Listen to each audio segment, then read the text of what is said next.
Hello दोस्तों, subscribe करिए मेरे YouTube channel study with awesome को and press the bell button to get the latest updates first on YouTube. Hey guys, welcome back to the official YouTube channel study with awesome. Myself Harsh. So दोस्तों, इस video में हम लोग आज क्या पढ़ेंगे, हम लोग पढ़ेंगे घातांक की अवधारणा को। तो बहुत ही इंपॉर्टेंट और बहुत ही इजी चैप्टर है। इसको अगर आप लोगों ने सीख लिया तो ये आपको यहाँ पर तो फ़ायदा करेगा। साथ ही साथ यहाँ आपको जितने तरह के कॉम्पिटेटिव एग्ज़ाम होते हैं, चाहे वो रेलवे हो या एसएससी हो या फिर स्टेट लेवल का कोई भी एग्ज़ाम हो ना, वहाँ पर इससे रिलेटेड एक क्वेश्चन आपको ज़रूर मिल जाता है। सो मैटर ये करता है कि वहाँ पे हो सकता है उसका आपको जो डिफ़िकल्टी लेवल है वो थोड़ा सा ऊपर नीचे मिलेगा, मगर इसके अगर रूल आपको पता है तो ये क्वेश्चन आपका कहीं नहीं जाने वाला। ठीक है। सो डीएलएड में भी हमारे ये चैप्टर के बारे में पढ़ना है। आप लोगों ने ऑलरेडी पढ़ा होगा।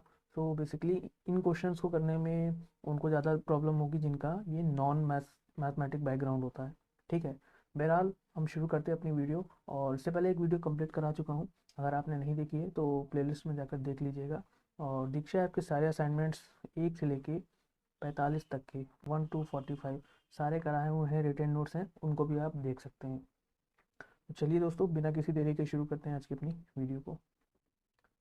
आइए देखिए दोस्तों, इसमें हम लोग कुछ रूल्स होते हैं, पहले उसके बारे में हम लोग पढ़ लेते हैं। ठीक है।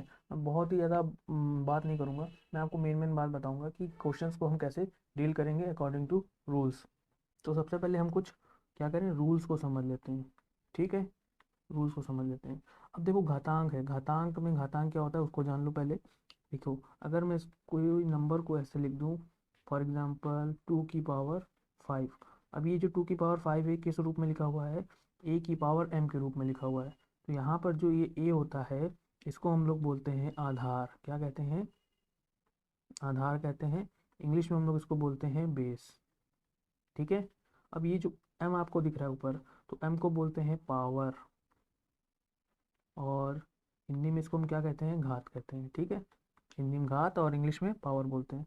तो यहाँ पर आपको सबसे पहले ये याद रखना है कि जो छोटा नंबर ये होता है, इसको हम लोग घात कहते हैं, और ये जो बड़ा नंबर होता है ये हमारा क्या होता है, आधार होता है। ठीक। अब आइए रूल्स इसके कुछ देख लेते हैं। देखिए, अगर समान आधार वाले आपके पास दो नंबर हैं जिन पे घातें लगी हैं, कुछ इस तरह से 2 की घात 5 गुणे 2 की घात 3। ठीक है। अब यहाँ पर आप आधार देखोगे तो दोनों के आधार क्या है, सेम है। अब यहाँ पे पावर अलग अलग है। तो अगर इस तरह की सिचुएशन होती है कि आधार सेम होने पे पावर अलग अलग हो, तो रूल क्या कहता है कि A की पावर m इंटू A की पावर n बराबर क्या होता है, A की पावर m प्लस n होता है। ठीक है। मतलब कि समान आधार वाले अगर गुणे में मतलब मल्टीप्लाई में होंगे तो पावर्स का क्या हो जाता है, वहाँ पे एडिशन हो जाता है। तो इसका आंसर आप क्या लिखोगे, देखो 5 में 3 जोड़ दो तो कितना आ जाएगा, 2 की घात 8 बन जाएगा। ठीक है। तो ये है हमारा rule number 1। Next, rule number 2, समान आधार वाले अंक क्या हो, अगर भाग होते हैं तो वहाँ पर पावर क्या होती है, माइनस होती है।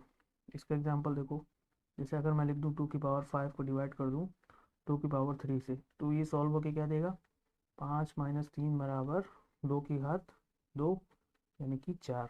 ठीक है। देखो, ये घातांकीय रूप में लिखा हुआ है, तो इसको हम लोग बोलते हैं, क्या कहते हैं, घातांकीय रूप भी कहते हैं। ठीक है। घातांकीय रूप। अब ये जो 2 की घात 2 है, इसका मान कितना आया है, 4 आया, तो ये क्या है, मान है, मान यानी कि वैल्यू है। ठीक।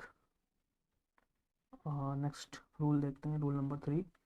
देखिए, अगर कोई आधार है, उस पर पावर लगी हुई है और ब्रैकेट लगा है, उसके बाद एक और इस तरह से आ जाए, पावर आ जाए, तो वहाँ पर क्या होता है, पावर्स का मल्टीप्लाई होता है। तो इसको याद रखना है। ठीक है।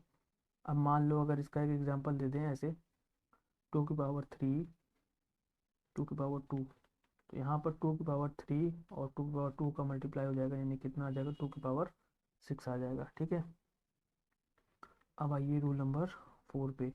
देखिए, रूल नंबर 4 में क्या होता है, मान लो अब दो अंक हैं A/B, इस पर पावर लगी है n, तो ये रूल क्या होता है कि पावर को डिस्ट्रीब्यूट कर देता है उन दोनों अंकों के ऊपर। ठीक। तो ये रूल नंबर 5 हो गया, 4 हो गया।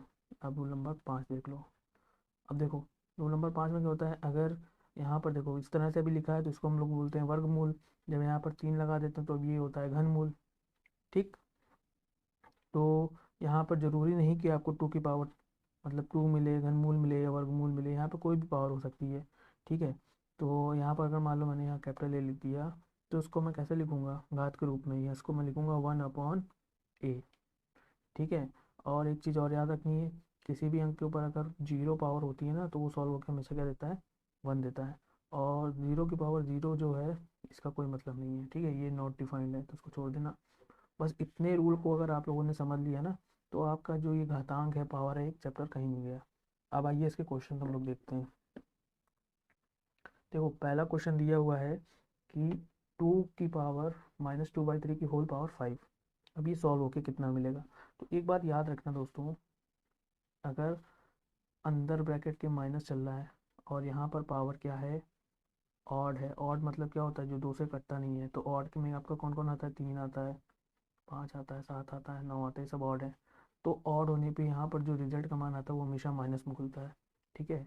और अगर इवन होगा और अंदर अगर माइनस है, मतलब पावर अगर इवन है, तो इवन मतलब क्या होता है, 2 4 6, मतलब इस तरह से घाट हो जो दो से कटती हो, तो रिजल्ट हमेशा पॉजिटिव आता है। ठीक है।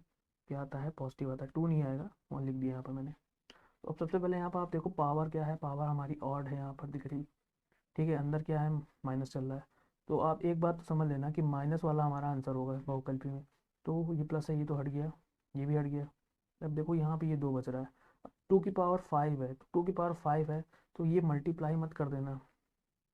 बहुत बच्चे क्या करते हैं, 2 की पावर 5 को मल्टीप्लाई कर देते हैं, मतलब 2 और 5 का मल्टीप्लाई करके 10 लिख देते हैं। तो ये मत करना। ठीक है। इसका मतलब क्या होता है, जैसे अगर 2 की पावर 2 लिखा है, तो उसका मतलब होता है ये जो आधार है इसका 2 बार उसी के साथ गुणा, मतलब ऐसे 2 2 × 2। तो 2 की पावर 5 का मतलब क्या है कि 2 का 5 बारी 2 से ही मल्टीप्लाई, मतलब कि 2 × 2 × 2 तो अभी क्या होगा, 2 दूनी 4, 4 दूनी 8, 8 दूनी 16, 16 दूनी 32। तो ये हमारा करेक्ट ऑप्शन है। ठीक है। अब बोला है 3125 को घाती संकेतन है। ठीक है। 3125 का घाती संकेतन। तो इसका जो आंसर रहेगा दोस्तों, इसको क्या करना पड़ेगा, फैक्टराइज करना पड़ेगा आपको। तो आप इसको फैक्टराइज करोगे इस तरह से, तो ये कितनी बार कटेगा, 6 बार ही कटेगा। तो यहाँ पे 2 आ जाएगा, यहाँ 5 आ जाएगा, फिर से काटोगे तो अब ये कटेगा आपका 125 बारी, फिर से डिवाइड करोगे तो 25 बारी, फिर 5 एंड सॉल्व। ठीक है। तो इस तरह से ये क्या कर दिया मैंने, इसको फैक्टराइज कर लिया है। तो कितनी पावर आ रही है, 1 2 3 4 5, है ना। तो 5 की पावर 5 क्या हमारा आंसर है। आइए नेक्स्ट क्वेश्चन देखते हैं। अब देखो इसे सॉल्व करना है, तो इस तरह के क्वेश्चन आप लोग को मिल जाएंगे छोटे मोटे। अब देखो सबसे पहले आपको क्या दिख रहा है, यहाँ पर 3 की घात 12 के साथ मल्टीप्लाई में 3 की घात 7 है। ठीक है। तो ये सॉल्व होकर क्या देगा आपको, 3 की घात 12 में 7 आपका जुड़ जाएगा। अभी आपको बताया था रूल कि सेम आधार वाले अगर गुणा में होते तो पावर क्या होती है, जुड़ती हैं। अब नीचे भाग है तो उसको ऐसे लिख दो, और 12 में 7 जोड़ोगे कितना हो जाएगा आपका, 19 हो जाएगा। अब 3 की घात 25 ऊपर जाएगा, तो ये पावर क्या हो जाएगी, निगेटिव बन जाएगी, माइनस में बन जाएगी। तो 3 की घात 19 में से 25 आपका घटेगा, तो कितना बचेगा, 3 की घात -6। तो हमसे क्या पूछ रहा है, मान पूछ रहा है 3 की घात 6 का। अच्छा चलो 3 की घात 6 को आप कैसे निकालोगे, तो इसको लिख सकते हो 3 का स्क्वायर 2 बारी, फिर 3 का स्क्वायर, फिर 3 का स्क्वायर। तो ये 3 का स्क्वायर 9 होता है, ये भी 9 होता है, 9 9 81 हो गया, और ये भी 9 हो गया, है ना। मतलब 9 × 9 × 9, यानी कि आ जाएगा 729। तो ये जो सॉल्व होके आएगा आपका, इसका आंसर क्या आएगा, बटे में 1/729। देखो मान पूछ रहा है तो इसलिए मान निकाला मैंने। अब 1 की घात 49 को भाग करना है 1 की घात -1 की घात 25 से। सो एक पे जितनी भी घात होती है तो वो आंसर आपका एक ही देता है। तो अब पावर यहाँ पर आपको क्या दिख रही है, ऑड है, 50 ऑड होता है ना, यहाँ पे ये भी ऑड है। तो ऑड होने की वजह से यहाँ पर क्या बनेगा, -1 बनेगा, यहाँ पे भी -1 बनेगा। माइनस माइनस कटेगा तो इसका आंसर क्या आएगा, 1 आ जाएगा, ये इसका आंसर हो जाएगा। इसको देखो कैसे सॉल्व करोगे, 4 × 5 का स्क्वायर प्लस 5 × 4 का स्क्वायर दिया हुआ है। तो इसको कैसे यहीं पे लिख लो, 4 × 25, 5 × 16। तो 25 चौका क्या होता है, 100 होता है, 16 पंजे होता है 80, यानी कि आपका आंसर आएगा 180। ठीक है। क्वेश्चन नंबर 7 बिल्कुल क्वेश्चन नंबर 4 की तरह ही है। तो इसको आप बिल्कुल वैसे ही सॉल्व करो। तो अब यहाँ पर क्या है, बटे में है, मतलब भिन्न रूप में आपको घातांकी रूप मिल रहा है, तो उसको सॉल्व आप वैसे करोगे। पहले 4 की घात 9 को देखा आपने, यहाँ पर क्या लगा है, मल्टीप्लाई लगा है, इसका मतलब कि पावर 3 और 4 क्या होंगी, जुड़ेंगी। तो 3 प्लस क्या कर दोगे, 4 कर दोगे। अब नीचे भाग में है, ठीक है, तो एक स्टेप में 4 तो ऐसे लिख लो। अब ये कितना हो जाएगा, 4 की घात 9/7, और ये 4 की घात 5 है। तो ऊपर जाएगा तो ऊपर वाली घात से क्या होगा, अभी माइनस हो जाएगा ना। तो कितना बचेगा, 4/9 की होल पावर 2, यानी कि 16/81। This is the answer. So दोस्तों, देखा आपने कितना आसान है घातांकी रूप। तो उम्मीद करता हूँ आपको ये समझ में आएगी वीडियो, और वीडियो अच्छी लगे तो इसे लाइक शेयर कमेंट करना मत भूलना। मिलते हैं नेक्स्ट वीडियो में, तब तक के लिए बाय, टेक केयर।